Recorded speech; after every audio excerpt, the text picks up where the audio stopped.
Hello everyone, welcome back to my YouTube channel. So for today's video, we will going to discuss the globalization.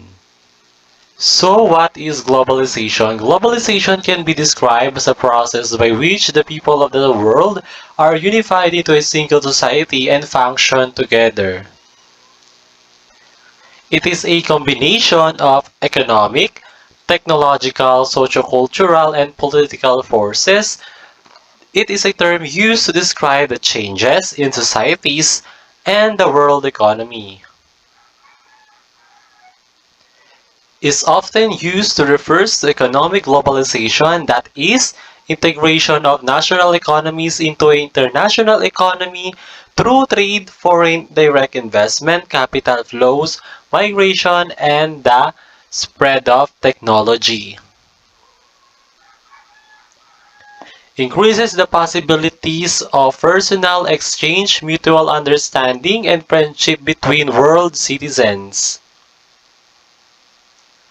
Academically speaking, globalization is the expansion and intensification of social relations and consciousness across the world, time, and world space.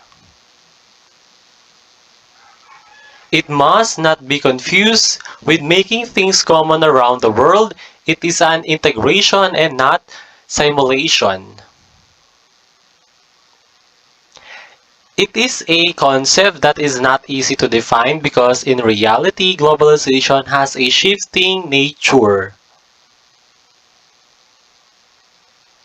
So here's the globalization. So we have here the effects of globalization. Globalization has various aspects which affects the world in several different ways, such as industrial, financial, economic, political, legal, ethical, language, competition, cultural, ecological, social, and technical. So first we have industrial. Emerge of worldwide production markets and broader access to a range of foreign products for customers and companies, particularly movement of the materials and goods between and within national boundaries. Financial. Emerge of worldwide financial markets and better access to external financings for borrowers. Emergence of under or underrated foreign exchange and speculative markets. So we have here economics.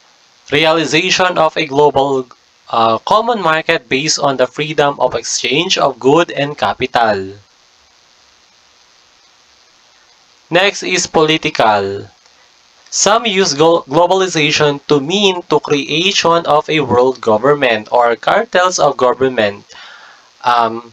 World Trade Organization, World Bank, and International Monetary Fund, which regulate the relationship among governments and guarantees the right arising from social and economic globalization. So legal and ethical.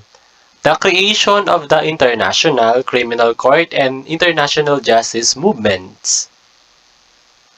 Crime importation and rising awareness of global crime fighting efforts and cooperation. So language. The most popular language is English. About 75% of the world's mail, telex, and cables are in English. Approximately 60% of the world radio programs are in English. About 90% of all internet traffic is using English. So competition.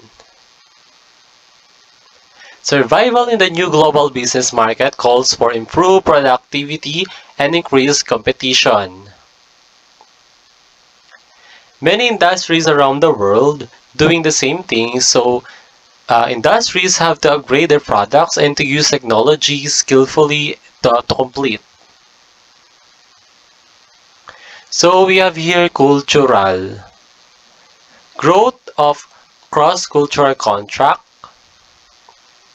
The desire to increase one's standards of living and enjoy foreign products and ideas, adapt new technology and practices, and participate in the world culture. Ecological. The start of global environmental challenges that might be solved with international cooperation. Climate change, cross-boundary waters, air pollution, overfishing. Factories are built in developing countries with less environmental regulations with may increase population. Next is social. Spreading of multiculturalism and better individual access to cultural diversity through media. Greater international travel and tourism. Greater immigration including illegal immigration. Worldwide fads and pod culture, example Pokemon, Sudoku, YouTube, MySpace, Facebook, accessible to those who have internet or television. So technical, development of a global telecommunication infrastructure and greater data flow even into the world's most remote areas. Internet, creation and proliferation of information via the Internet and the World Wide Web.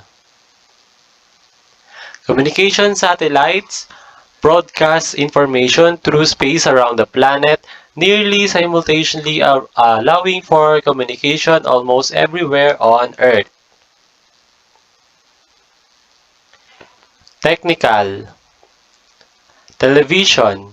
Information from around the world can be seen anywhere in the world. Submarine fiber optic cable. Wireless telephones. Increase in the number of standards applied globally. Copyright laws, patents, and world trade agreements.